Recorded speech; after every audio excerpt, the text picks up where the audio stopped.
मथुरा की गलियों में हमारे प्रभु चलते जा रहे हैं। ब्रजवासियों ने आपस में कन्हैया से चर्चा की, अरे कन्हैया मेरे को पता लगा कि जो यहाँ के राजा है ना भोजराज कंस, वो तेरे मामा लगते हैं। कन्हैया ने कहा हाँ मेरे मामा हैं। ब्रजवासी कहते हैं अरे तूने पहले नहीं बताया, नहीं तो मैं सुंदर सुंदर वस्त्र पहन के आता। अरे कहीं तेरे मामा देखेंगे तो कहेंगे देखो मेरे भांजे के मित्र कैसे हैं, फटे चिते से कपड़ा पहने। कन्हैया ने कहा भी चिंता मत करो। और तुरंत देखा दूर से कि एक धोबी जा रहा था, राजसी वस्त्रों को लेकर के पोटरी बांधे हुए थे। कन्हैया ने हाथ उठाया और कहा अरे मामा जी रुको रुको। धोबी ने चारों ओर देखा, अरे मुझको किसने पुकारा है। कन्हैया ने इशारा कर दिया दूर से, मुझने पुकारा है। तुरंत आकर के आया और कहता अच्छा पहचान गया। आज वह धोबी कहता तू ही है मुरली वाला, तू ही है पूतना को मारने वाला। मैं समझ गया हूँ तुझको किस लिए बुलाया है मेरे राजा ने, मैं सब समझ गया हूं। अब शब्द बोलने लगा। कन्हैया ने कहा अरे तू मेरे राजा का तू धोबी है, अरे मैं उनका भांजा हूं। ये तू अपनी इस पोटरी में क्या लिया है? तो उसने कहा ये राजसी वस्त्र हैं। तो कन्हैया ने कहा अरे राजसी वस्त्रों को मेरे मित्रों को भी तो प्रदान करो। तो कहता है अरे तूने कहा मूर्ख ग्वाल, अरे गैयों को चराने वाले ये राजसी वस्त्र हैं, तुम क्या जानोगे पहन कर इनको। अब शब्द बोलने लगा। कन्हैया को क्रोध आ गया, एक झपाट से मारा कि तुरंत गोविंदा नमो नमः हो गया, कल्याण हो गया उसका। हमारे कन्हैया ने ब्रजवासियों से कहा अरे देख लो जिसको जो वस्त्र चाहिए पहन लो, अपने अपने वस्त्र निकाल करके। समस्त ब्रजवासियों ने सुंदर सुंदर राजसी वस्त्र को पहन लिया है। जब जैसे उस वस्त्रों को पहनकर चलते हैं तो पीछे से झाड़ू सी लगती जाती है। क्यों? हमारे ब्रजवासी छोटे छोटे हैं और वस्त्र बहुत बड़े बड़े हैं। कन्हैया को इशारा किया, अरे कन्हैया वस्त्र तो बहुत सुंदर हैं, बहुत अच्छे लग रहे हैं, पर देखो पीछे से पीछे झाड़ू सी लगती आ रही है। कन्हैया कहते हैं चिंता मत करो। तो आगे 101 दर्जी का मकान मिला। दर्जी ने स्वागत किया, सत्कार किया, समस्त ब्रजवासियों के वस्त्रों को उनको ठीक कर दिया, व्यवस्थित कर दिया।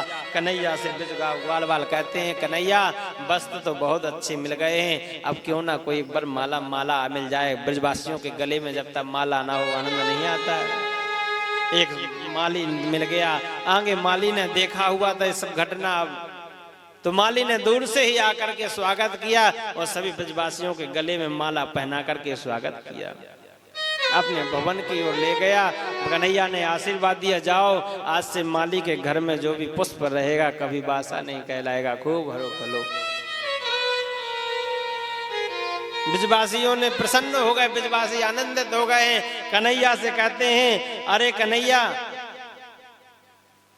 अरे ब्रजवासियों के जब तक माथे पे थापकता हुआ चंदन नहीं लगता है ना तब तक आनंद नहीं आता है। ब्रजवासियों की मनोरथ पूर्ण करने के लिए कन्हैया कहते हैं चिंता मत करो। तो एक बड़ी 3 जगह से टेढ़ी टापड़ी कुब्जा चंदन लिए हुए जा रही थी कंस के दरबार में, कंस के सेवा में समर्पित करने लगे। ऐसा सुगंधित चंदन था कि ब्रजवासियों के पास तक वह सुगंधित पहुंची। तो ब्रजवासियों ने देखा अरे चंदन की खुशबू आ रही है। कन्हैया ने उस टेढ़ी टाढ़ी टेढ़ी 3 जगह से टेढ़ी कुब्जा को देख करके हाथ उठा करके इशारा किया, अरे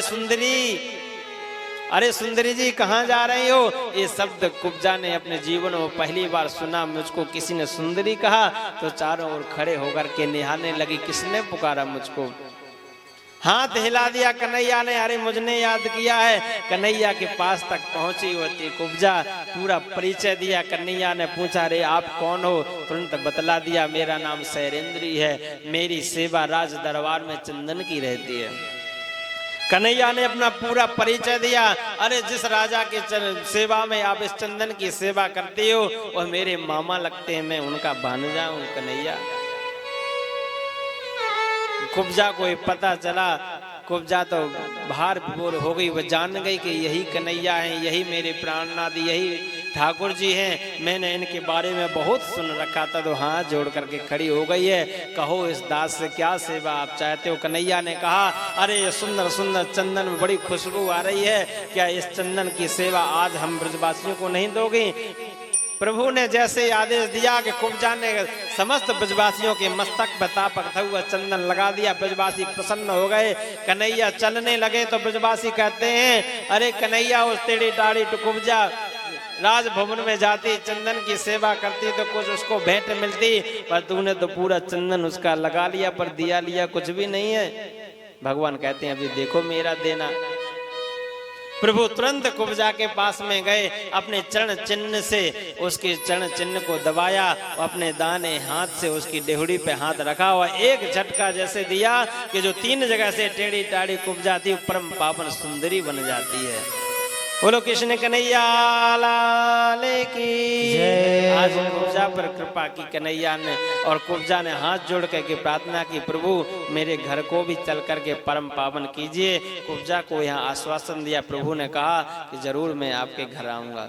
अभी मामा जी ने याद किया, पहले मामा के पास जाऊंगा। आज कुब्जा के ऊपर कृपा करते हमारे प्रभु उस दिव्य सभागार तक पहुंच जाते हैं जहां पर परशुराम द्वारा कंस का प्रदत्त बहुत बड़ा विशाल धनुष रखा हुआ था।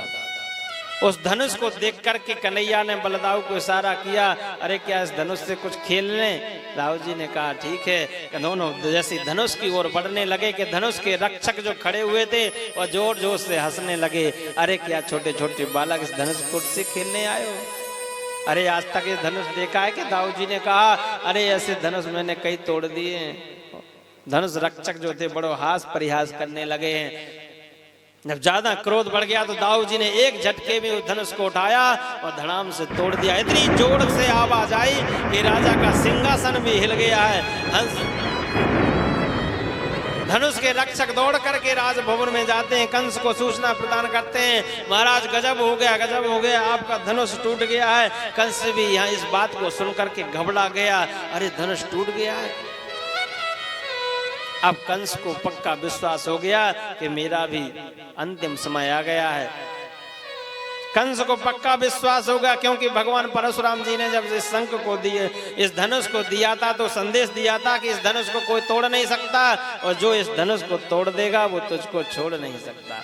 ये वचन याद आ गया कंस को, वो और भी भयभीत होने लगा। सायंकाल का वक्त था, आज कंस इतना भयभीत हो गया कि उसको रात भर नींद भी नहीं आती।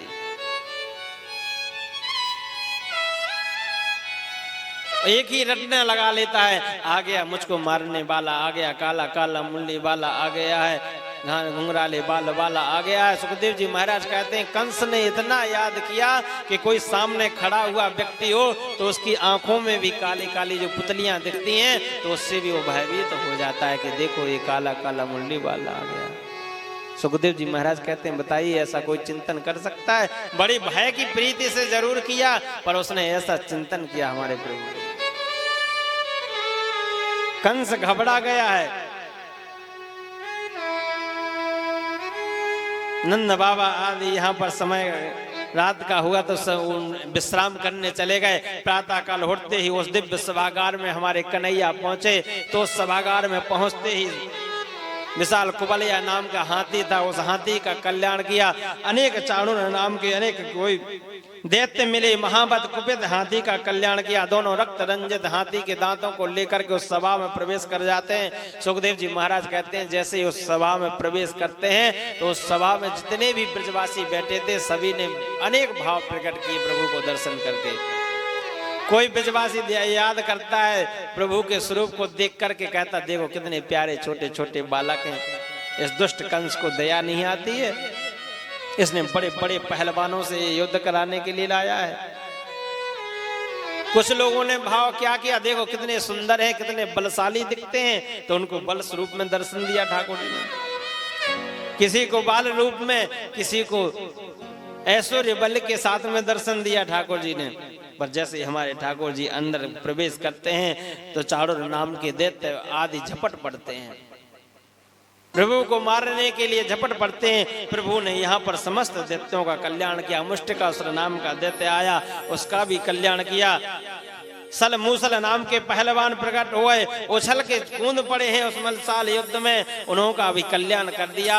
पर कंस ने ये दृश्य देखा तो क्रोध में बढ़ गया और कहा कि अरे दुष्टो, तुमसे छोटे छोटे बालक नहीं संभाले जाते, मैं अभी देखता हूं उनको। कंस जब तक संभल पाता तब तक तो हमारे प्रभु ने छलांग मार दी और सिंहासन पर जाकर के खड़े हो गए हैं। कंस को दे झटका मारा, कंस के हृदय पर बैठ करके केस पकड़ के आज याद दिलाते हैं हमारे कन्हैया है, अरे मामा जी आप याद करो, ऐसी केस में आपने अपनी बहन के, मेरी माँ की आपने केस पकड़ के कहा था ना, आज सारी घटनाओं को हमारे याद दिलाते हैं। सुखदेव जी महाराज कहते हैं कंस जब आग बबूला होने लगता है तो एक मुष्टिका का प्रहार उसके हृदय स्तर पे हमारे कन्हैया कहते हैं कि तत्क्षण गोविंदाय नमो नमः हो जाता है। बोलो कंस मर्दन भगवान की जय हो।